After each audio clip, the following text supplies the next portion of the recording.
صلاۃ و سلام علیک یا رسول اللہ صلی اللہ تعالی علیہ وسلم۔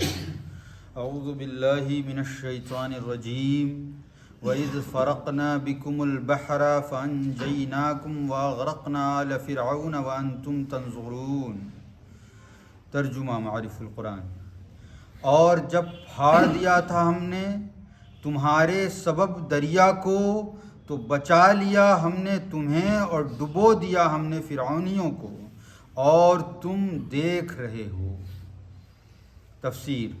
اور اے یہودیوں، ہمارا کتنا بڑا احسان ہوا تھا جب بنی اسرائیل کو لے کر حضرت موسیٰ مصر سے ہجرت کر کے چلے جا رہے تھے اور فرعونیوں نے ان کو پکڑنے کے لیے فرعون کی سرکردگی میں دھاوا کیا تھا، اور راستے میں جب وہ دریا پڑا جس کا نام بحر قلزم و دریائے اصاف ہے، بنی اسرائیل ڈر رہے تھے کہ پیچھے فرعون کی لاکھوں فوج ہے اور سامنے دریا ہے، اور حکم الہی سے حضرت موسیٰ نے اپنا عصا مارا تو سب نے دیکھا کہ اس وقت پھاڑ دیا تھا ہم نے تمہارے مورثوں کے سبب کہ بے خوف نکل جائیں، اور ایسا پھاڑا تھا دریا کو کہ دونوں جانب پانی کی دیوار تھی جس کے درمیان خشک زمین میں 4 فرسخ کی نکل آئی تھی، تو بچا لیا ہم نے تمہیں فرعون اور سارے فرعونیوں جو لاکھوں تھے سامان جنگ کے ساتھ نر گھوڑوں پر سوار تھے۔ دریا کا یہ نقشہ دیکھ کر فرعون نے ڈینگ ماری کہ میری ہیبت سے دریا پھٹ گیا ہے، مگر کسی کی ہمت اس میں اترنے کی نہ پڑتی تھی۔ جبرائیل امین ایک مادہ گھوڑی پر نمودار ہوئے اور دریا میں اترے تو فرعون کا گھوڑا بھی روکے نہ رکا اور پھاند پڑا، پھر بے تحاشا سارے فرعونیوں کے گھوڑے بھی کود پڑے، اور دریا کے دونوں کناروں کو ملا کر ڈبو دیا ہم نے سارے فرعونیوں کو۔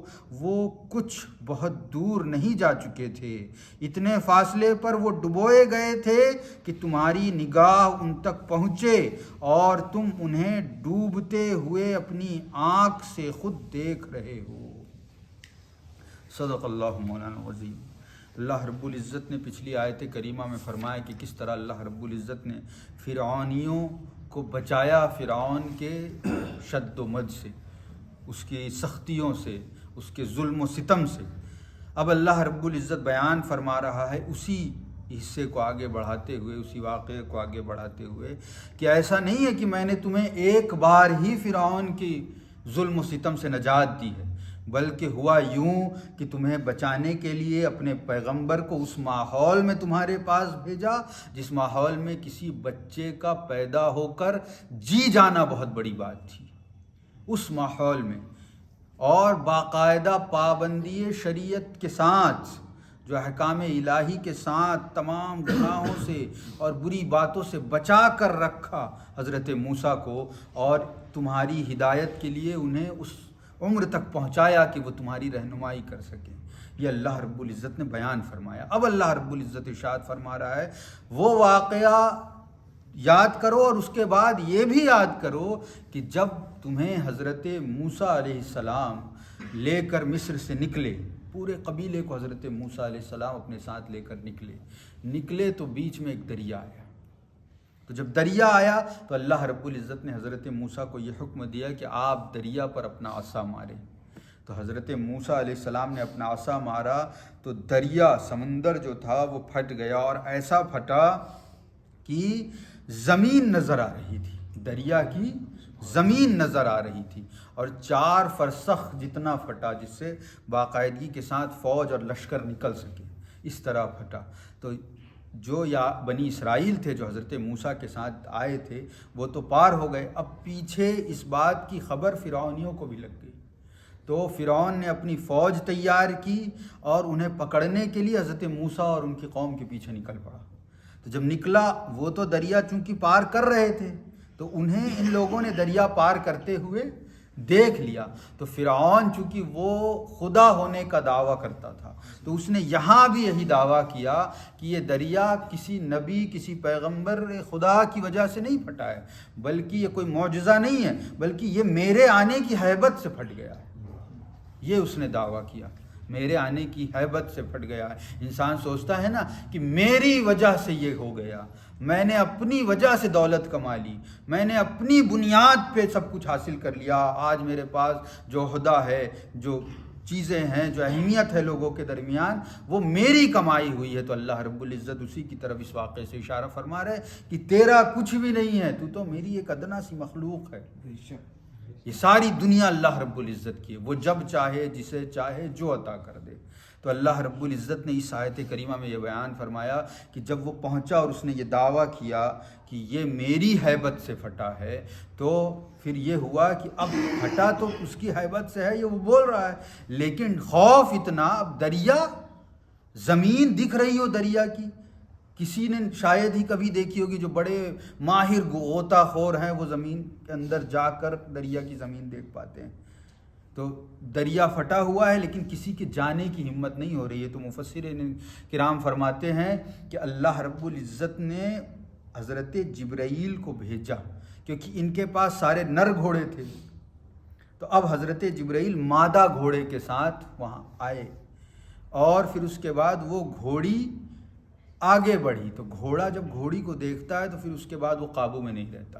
جس طرح آج اسلام سے دور ہونے کے بعد مسلمان مردوں کے بھی حالات ایسے ہیں کہ آج ہم عورتوں کو دیکھ کر نہ اپنی نظریں قابو میں رکھ پاتے ہیں، نہ اپنے جذبات، نہ اپنے نفس پر کنٹرول ہوتا ہے۔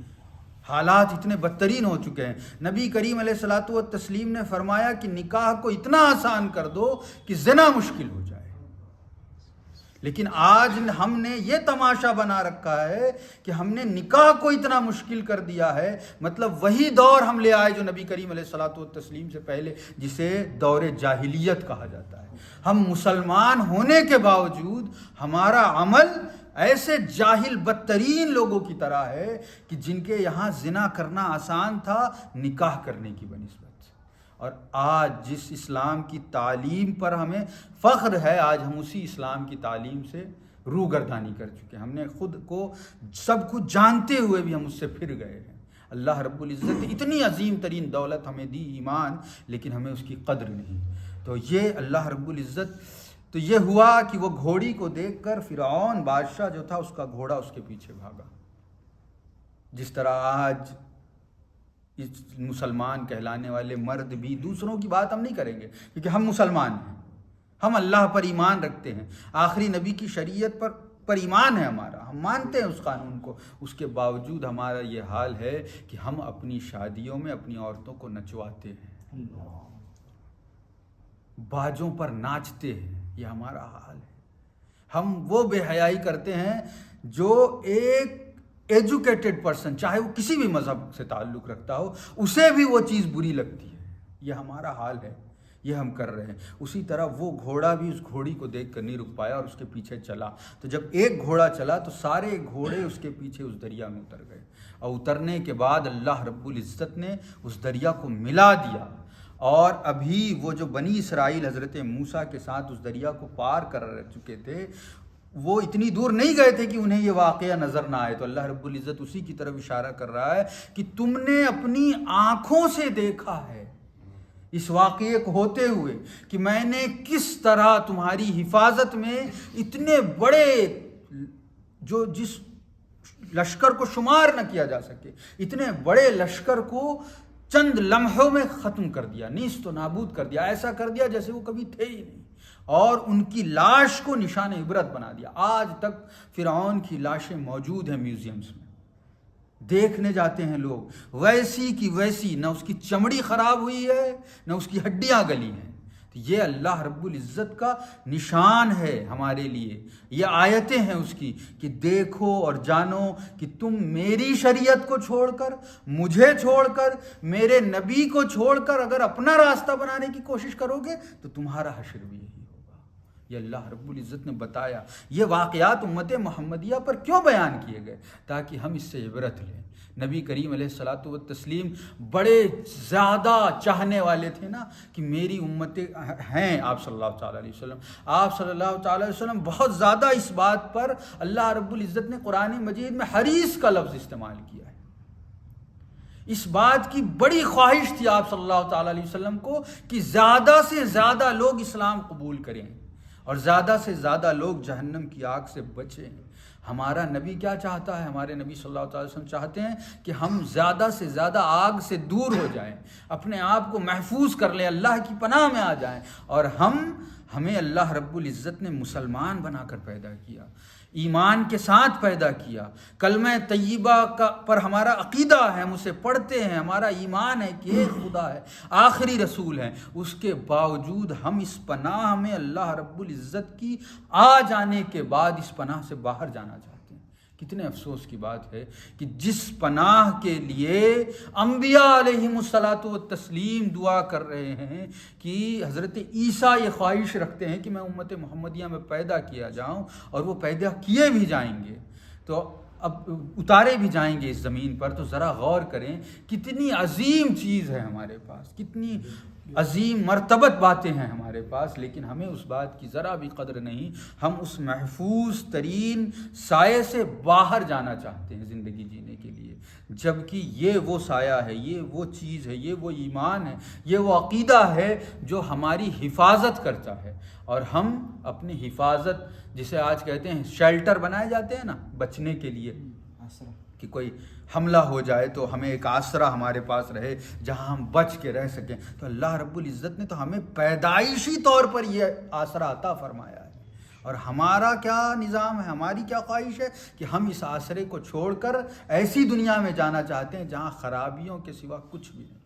تو اللہ رب العزت انہی باتوں کی طرف اشارہ فرما رہا ہے اور کہہ رہا ہے کہ دیکھو کہ کس طرح، اور ہمارے پاس بھی کتابوں کی شکل میں، اقوال کی شکل میں نبی کریم علیہ الصلاۃ والتسلیم سے پہلے کے لوگوں کی باتیں موجود ہے. ہم پڑھتے ہیں، سنتے ہیں، بارہا سنتے ہیں، لیکن پھر بھی ہدایت کی راہ پر چلنے کی بجائے ہم گمراہی کے راستے کو چنتے ہیں. اللہ رب العزت چاہتا ہے کہ تم میرے قریب ہو جاؤ، میرے پاس آ جاؤ، تم میرے حبیب کے امتی ہو. وہ ہمیں بخشنا چاہتا ہے، اور ہمارا کیا حال ہے؟ ہم اس کی نافرمانیوں پہ نافرمانیاں کیے جاتے ہیں. ہم اللہ رب العزت کے بتائے ہوئے راستے سے ہٹ کر چلنا چاہتے ہیں. یہ ہمارے نفس کی وجہ سے، ہماری شیطانیت جو ابلیسیت ہے نا، اس کا جب ہمیں ساتھ ملتا ہے تب ہم یہ کرتے ہیں. تو اسی لیے اللہ رب العزت سے دعا ہے کہ اللہ رب العزت ہم سب کو قرآن کریم پڑھنے، سمجھنے کی اور اس پر عمل کرنے کی توفیق عطا فرمائے، اور ہم سب کو اپنی رحمت کے آسرے میں پناہ عطا فرمائے. الفاتحہ علی حضرت النبی کریم صلی اللہ تعالی علیہ وسلم وعلی آلہ وصحبہ الکرام.